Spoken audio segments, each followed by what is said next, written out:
hope you can hear it. So let's see if we are on the right track and everything is going well, because we're gonna have a conversation about a lot of stuff. I've been skipping this for 2 weeks, and it's time that we talk and have a conversation. But first, let me get let me check to see if everything is working, if everything is fine, if we are live. We are live. Let me see if I can hear myself. So we are good. We are good. Guys, welcome to Nemanja Unfiltered. This is the episode 6. 6 topics today, all of them coming from the real conversation I had this past week for maybe 10 days. So, client calls, emails, proposals, all the stuff that I reviewed. So, no theory, no frameworks named after dead consultants, just what's actually happening in B2B right now. So, let's go and let's get it. First, I want to just drop the topics here in the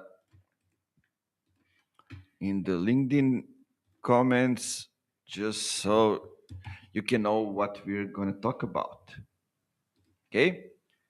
It's going to be a short one, but it's going to be a cute one, and it's going to be, as it always is, the useful one. Okay? So let's go and let's have some fun, guys. I don't know if you like it, but this is the new background. We still need to work on it. So, looking kind of nice. A change because we actually organize a couple of different setups here in the office slash studio that we can use. So it's going to be fun. Okay. So the first topic I want to talk with you today is the relationship trap. So there is this saying, and it's always funny, and I always have a good laugh when I hear it. When I hear my friends or somebody else say, "We have a great relationship with that client." Have you heard that one? I guess you did. So every time I hear that sentence, I know exactly what is coming next. The client hasn't grown. The scope hasn't changed in 2 years, but the team thinks everything is fine because they get a Christmas card from a client because they have a great relationships with them. I know it because I've been through that. When I was a GM in an agency where I actually started, and in 30 months I took the role of the GM, general manager, Canada, Serbian-based agency. The thing was, we had a client for a long time, and it was the biggest client we built. Also, while I was there, we built a startup with that client. But the thing was that it was a working relationship, so it wasn't like that. We kept building on that relationship. We built together a startup, and it became something else. But most of the clients who stuck with us for a while, those were the clients we relied on when it comes to referring to us new businesses. And the thing was that as the time passed by, as the technology advanced, as the environment changed, we were looking for the new clients, for the better clients, for the clients who are fitting what we are now, not what we were back in the days. So we couldn't get that from those clients. And then it was the time when I actually started building the sales motion inside the agency with the owners, with a few other guys that were there. We needed to learn how to sell, which is a wholly different conversation, but we're going to have that conversation definitely in one of these Nemanja Unfiltered talks. So let's go and let's tackle the problem. Great relationship is the most expensive euphemism in B2B. What does it actually mean? It means we never had a hard conversation. It means we never explained the engagement. We never asked for a referral, but we grab coffee and everything is good. This is not a good relationship. Just want to clear that out. That's a habit, and habits don't play invoices. So you need to rethink those things. From the field, if from actually experience, I worked with a company that had one client for 6 years. Excellent relationship, they said.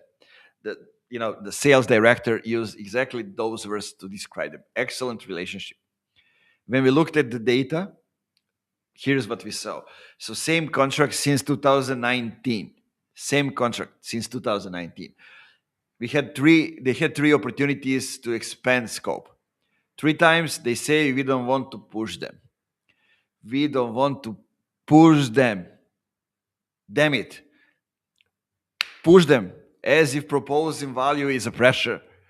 The client eventually left for a competitors, of course. Yeah, you could assume that, right? Because the competitor proposed something new. They didn't push. They didn't push. Just talk like a partner. And the thing is, a real B2B relationship has uh, three markers. They pay on time, that's one. They expand scope when you bring value, that's the second one. And they send you to somebody else, that's the third one. If none of these three exist, you have a great relationship with the wrong client. So, what you need to do is go through your portfolio this week for every client. Ask yourself, when did we last propose something new? When did we last ask for a referral? If you cannot answer that, the problem isn't the client. The problem is that you mistook good relationship for a strategy.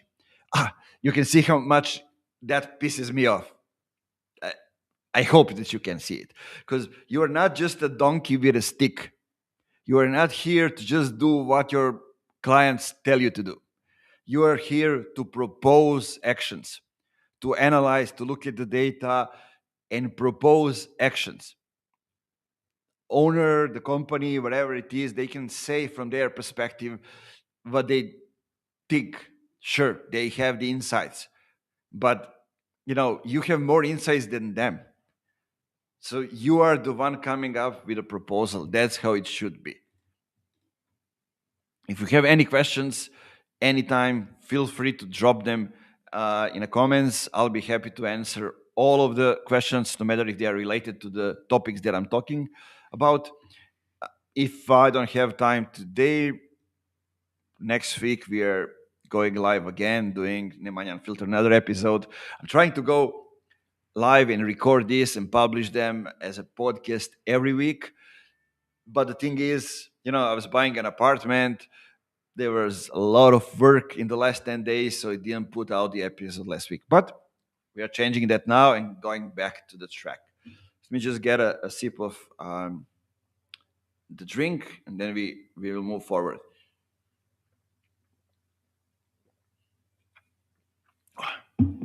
Okay, time for the second topic.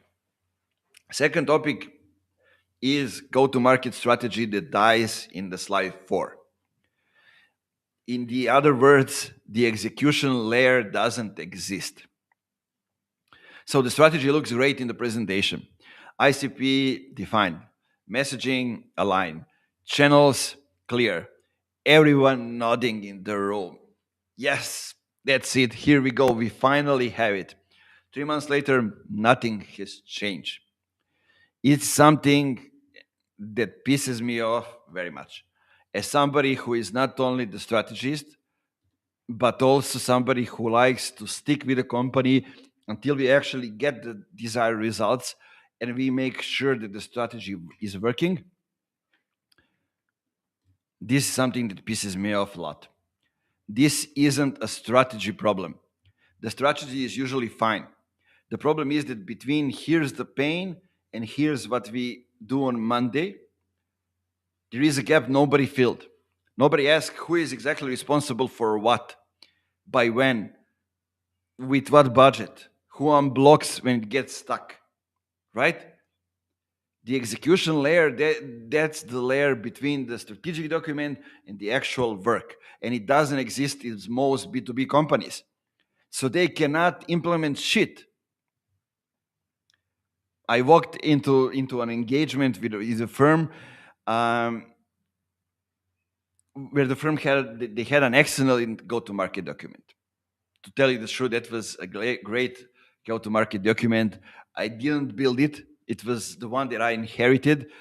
Consultants built it, another one, but the team approved it and the CEO signed off. So when I asked who owns the first step, because nothing was happening, right? So I asked who owns the first step. We got the silence. Everyone assumed someone else was responsible.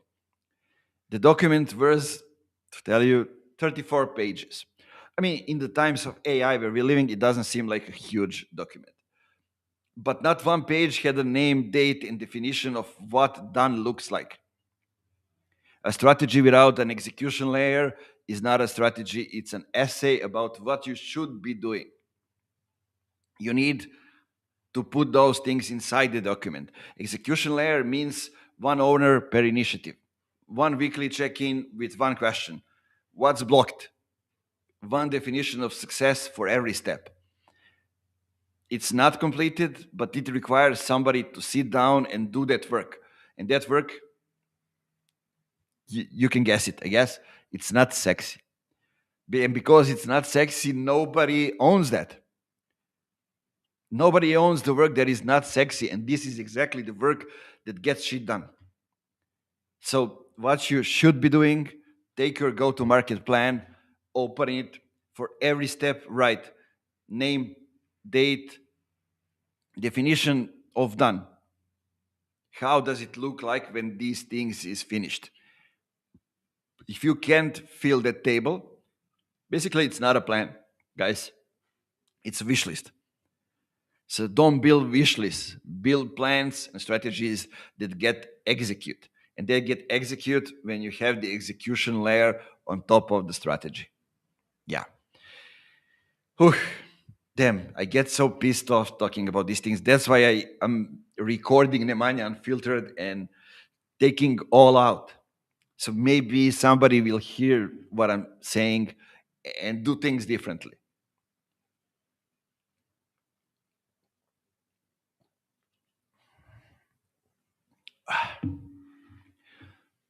Okay, so another one. Let me see if I have. Andrea Savic says, good luck with the new apartment.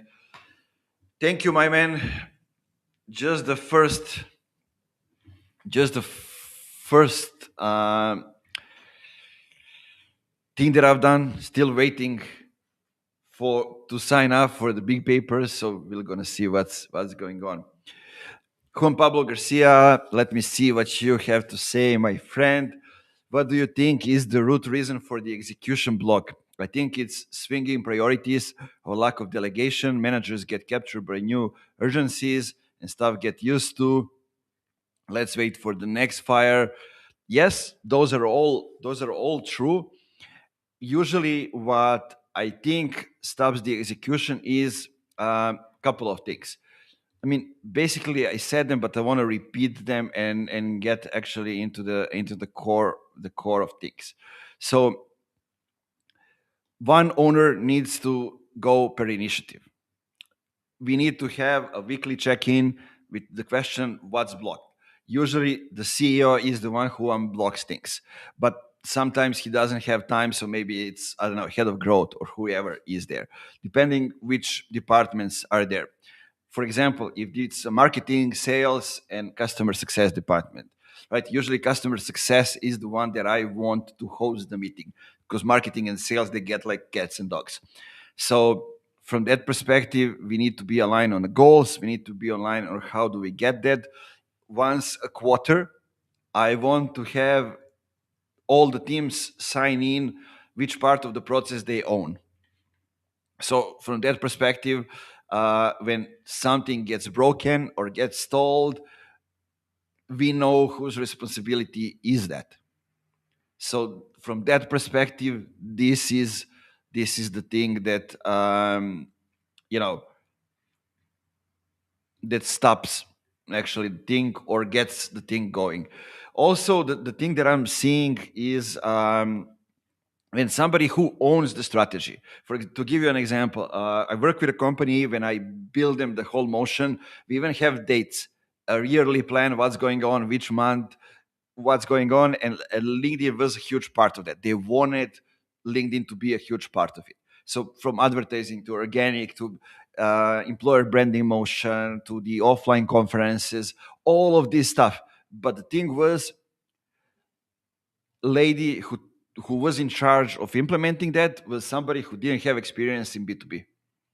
She had experience in B2C, working with the large brands, the industry leaders, uh, retail, and I alarmed them about that, but nobody cared, right?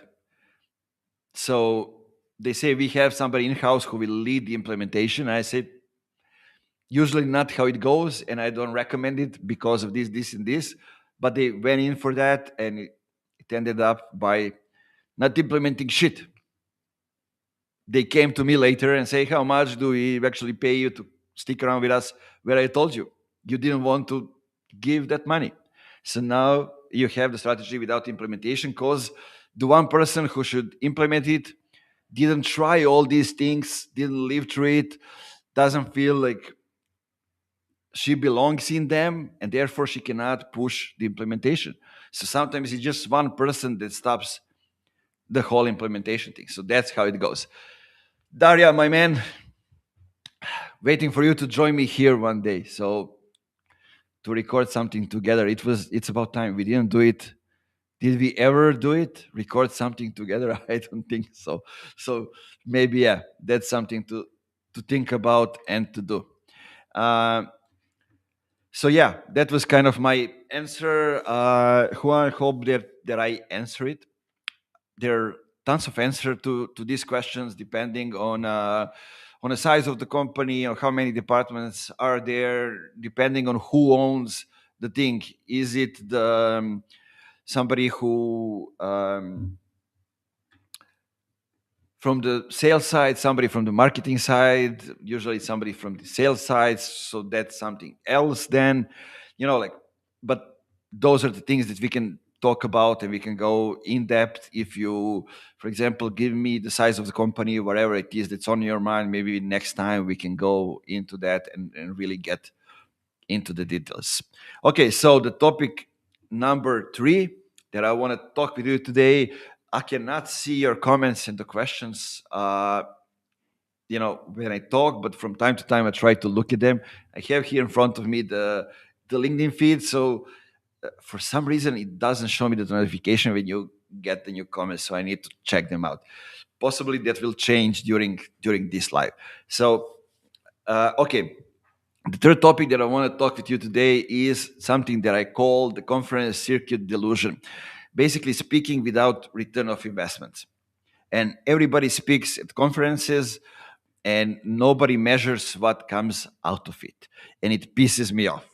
Of course, that's why it's on Nemanja Unfiltered. So let me repeat that. A lot of people, all of us basically, speaks at conferences and events, but nobody measures what comes out of it. I was one of the guys who didn't measure it. I was guilty of that as well. So it's not like, I'm somebody who comes in and just, gets into that. I'm pissed off because I didn't do it. Now, when I know that I can and how I can do it differently. So I get suspicious when somebody says I was on a panel and stops there. Okay, guy, lady, gentleman, whatever it is, you were on a panel. Great.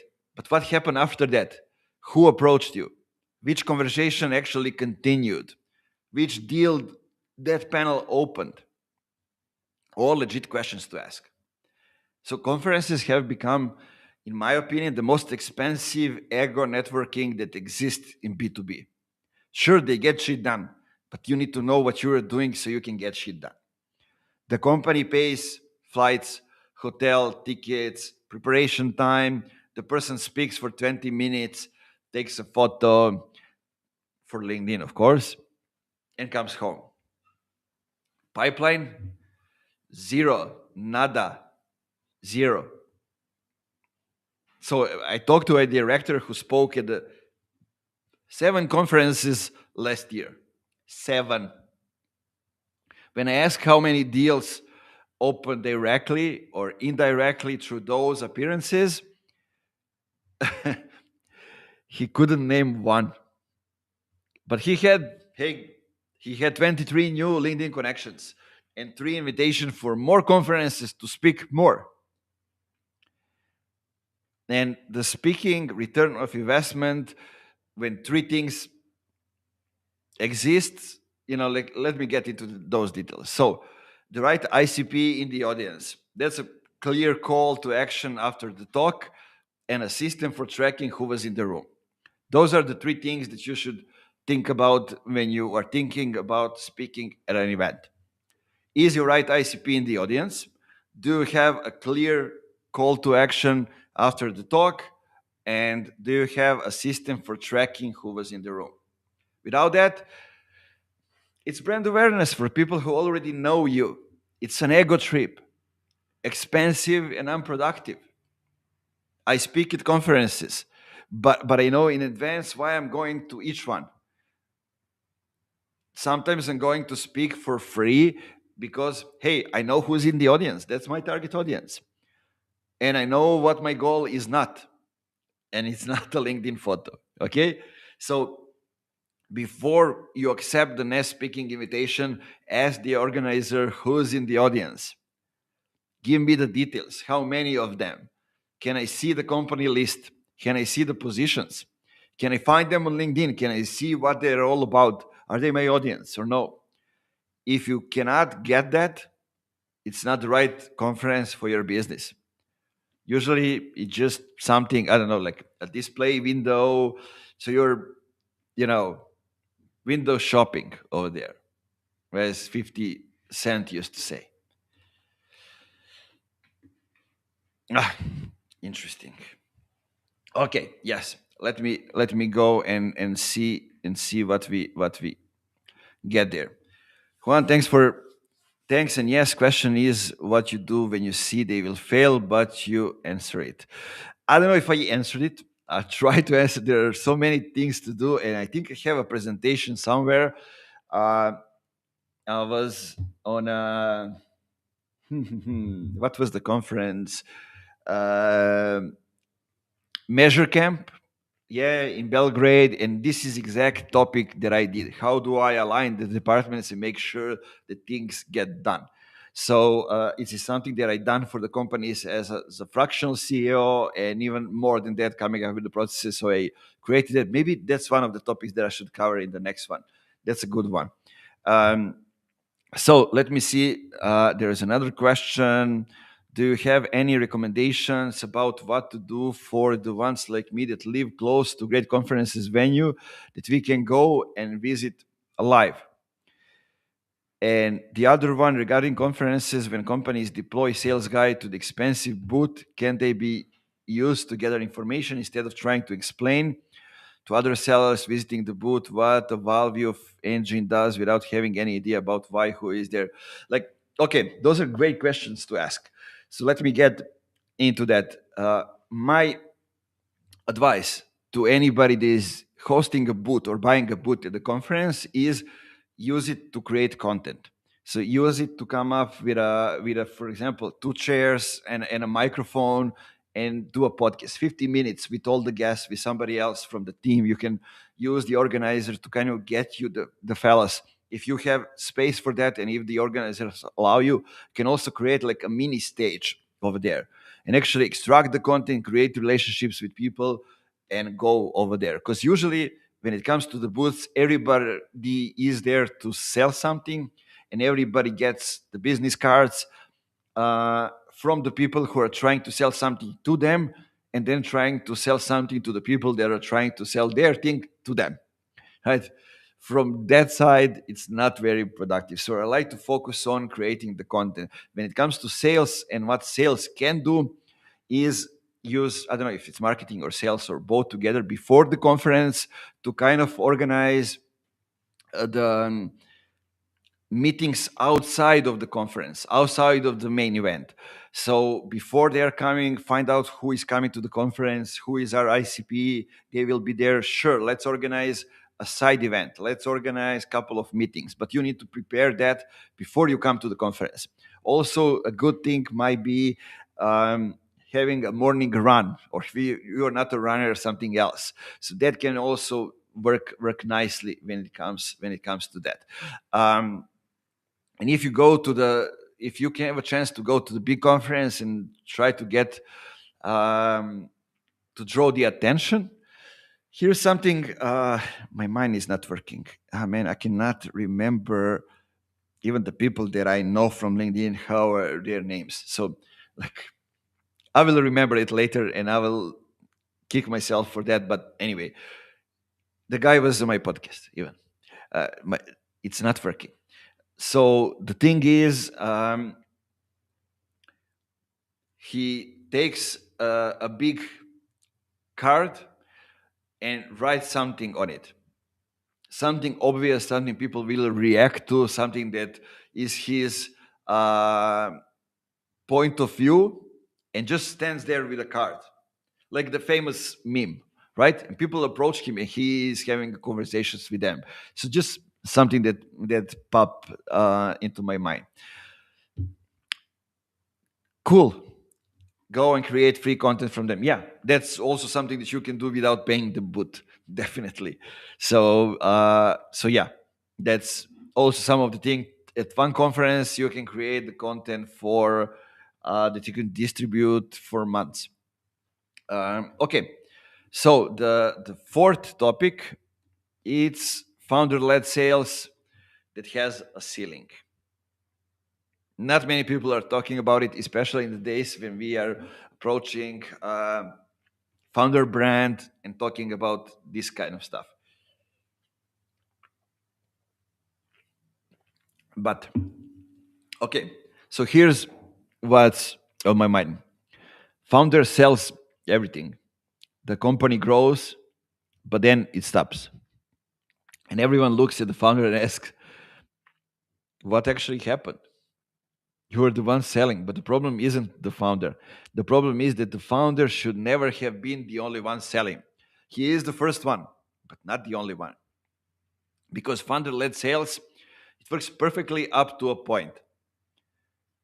The goal from the start is you go from the founders channels, then you expand to the company channels, but the goal is to find out how do you sell, to whom do you sell, find your product market fit, and then you involve other people. And the thing is that you need to create the feedback loop. The goal is from the start to create the feedback loop that will actually give you the direction where to grow and how to grow. Okay? So founder-led sales works perfectly up to a point because they are buying you, the founder, the reputation, your name, and your presence. And we should look at the business outside of just the founder. The problem comes when you try to scale, because the new sales rep, that poor guy, he cannot be you. They can learn from the process, but they cannot transfer the trust you built over the years. And this is exactly where the company stalls. Not because there's no market, but because the pipeline depends on one single person who has 24 hours a day, right? Like all of us. I work with a company where the founder personally closed the first 40 clients, every single deal. When they hired the first sales rep, 18 months without a single new client, through that person. The founder was still closing everything. So when we went in and looked, the problem wasn't the sales rep. The problem, the poor guy was doing it. The problem was that there was no system explaining why clients buy. Only the founder knew in his head. And hadn't created the process in the system so the company can grow without him. So the new people can jump in. And it happens all the time. For example, also if you are going demand gen and you didn't try demand gen, but you hired the guy to develop demand gen without you knowing that actually it works, basically you're dooming that person and ruining their career, and nobody thinks about that. Okay, so to get back to the topic, the way out of founder-led sales is not hiring a better sales rep, it's documenting why people buy. win stories, objection handling, ICP markers, all of that while the founder is still selling. You need to document all the stuff so you know what's actually happening. The system has to be built in parallel with the sales process. It doesn't, it mustn't be created after the founder burns out. So if you're a founder selling alone, listen this, start recording your calls. That's the first thing. We are living in the AI times. Not to listen to them yourself, but so somebody else on the team can listen and extract the pattern. In 6 months, you'll have the playbook that doesn't depend on you. You will have a system that works and that somebody else can jump in and join and help out with that. Okay? So that was a quick one, and we have two more. The famous one. Hey, Nemanja, we need more content. This is the reflex that actually kills the revenue. Revenue stalls, and immediately, reflexively, somebody in the room says, we need more content. We need more content. As if the problem was the silence. It wasn't. Content doesn't fix the broken positioning.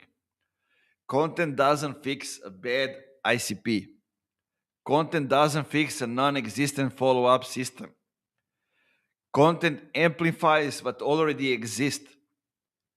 So if the message is unclear, more content means more noise, just louder and louder and louder. I had a client who wrote posts every single day starting for 3 months, right? So the LinkedIn, newsletter, blog, perfect rhythm. When we went in, the problem wasn't the volume. The problem was that not one piece of content had a clear call to action. Not one post led anywhere. He wasn't following the buyer's journey. They were a great media machine with no system behind it. Just produce, produce, produce, and don't care about the results, who they are for. Are they actually helping the customers get to the next step in their buyer journey?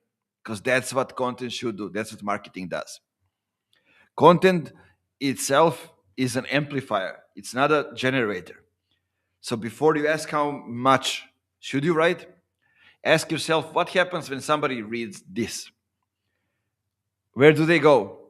Who contacts them? What's the next step? If those questions don't have the answers, more content is more expensive version of the same fucking problem. So next time someone says, we need more content, Nemanja, ask them, tell me this, which piece of content has brought us one step closer to the sale? Which one? Which post convinced somebody to book a call? If you cannot say that, man, you are in trouble. If you don't know that, you don't need more content. You need a strategy from what to do with the content you already have. That's how you should think about the things.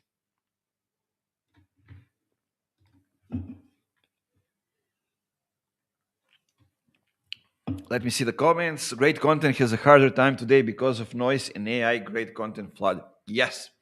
We're going to talk in one of the next episodes. We already talked in the previous one how you can actually overcome that. But yeah, that's a great comment. It's having a hard time to be found by the right people. So, talking about nobody reading the content, seeing the content. What happens when nobody reads your proposal? That's the last topic I want to address today. So you're writing a proposal for yourself, but not for your clients.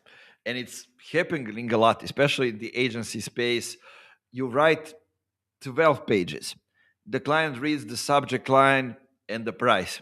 Everything else, context, methodology, timeline, references, that's all self-suiting for you. Prove to yourself that you are actually serious.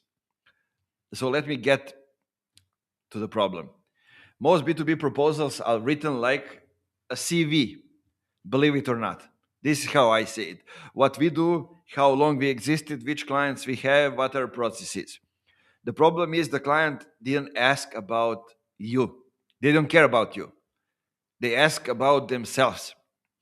So they are buying a solution to a problem that they have. They are not buying your history. I don't care. Okay? A proposal that starts with VR company X epsilon founded in is a proposal that loses in the first sentence. I reviewed a lot of proposals in the last couple of months, working with the USP and proposals and discovery and how clients are coming to the companies from like 6 companies, same industry. So every single one started with a company description. Everyone had why us slide. Everyone had methodology before describing the problem it solves. Not one started with here's what we understood your problem to be. Here's what we think we can solve it. And here's what happens if you don't solve it. So that order is built for the special purpose because it tells you who the proposal was written for, you or the client. Okay, let me repeat that to make it clear. Here's what we understood your problem to be. Here's why we think we can solve it, and here's what happens if you don't solve it. Those 3. A proposal that sells has only one job. The client reads the price and says, yes, that's exactly what I need. And it means start with their problem, not your story. Describe the situation before you offer the solution. Show that you understand what's at stake. Show that you don't just um, understand and want to share them what you can deliver. Show that you care. Form comes after the substance, so never goes the other way around. So take your last proposal, read just that first page. Does the client see themselves in it, or do they see you? If it's you, rewrite the first page, just the first page. You will see the difference on the next call. Okay, this is a short, cute topic, and I want to give you a couple of instructions so you can go and execute that. Okay, so that's it for today. 6 topics, great questions. Guys, thanks for being interactive. Let me see if we have some more before I close, because I wanna answer because I have time. Okay, so no new questions. Well, that's all cool. If you see this when we finish the live, make sure to still ask questions. If you're watching this on YouTube as well, why? Because I will try to answer your questions in the next live and in the next week. Um, that's how we build a relationship, and this is what I'm doing, this to create a relationship with you, to talk about the things that are on my mind that pisses me off. So yeah. uh, Juan says, I can't believe that the why us thing is current still. Glad I don't buy in B2B. Yeah, man, it's still there. And the thing that pisses me off is so many things are still on that level. And we are living here, talking about the technology that changes the world. Unbelievable things that I'm seeing. Okay, so we cover 6 topics. The relationship, the just a habit, the go-to-market strategy that lives in a deck and dies over there, the conference circuit nobody is measuring, the founder who cannot scale because the whole system lives in his head, content as a reflex inside instead of a system, and the proposal you wrote for yourself. All of this happens every week. I work with a lot of companies. I consult a lot of companies. I'm inside the company, so I see the things, and that's what I'm doing, this Nemanja Unfiltered things, so we can go in depth with the thing and talk about the problems and find solutions. In companies that are otherwise doing well because they're quite problems, right? They don't make noise until those problems becomes expensive.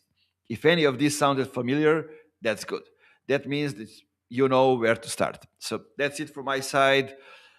See you next week. And what I always say, keep it funky. And if you're just coming and listening to this, now put a stop on what you've been listening, go back to the beginning, find some things that are useful, send me a question, and let's connect. Send me a message on LinkedIn, like this, share it, help me spread the word, and we'll grow it together. And at one moment, probably Nemanja Unfiltered will guest when I decide that it's time again to deal with the guests.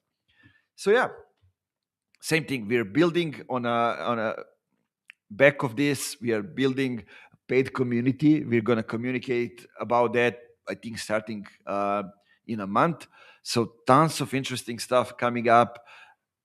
Be there, be prepared, and I hope that we get a chance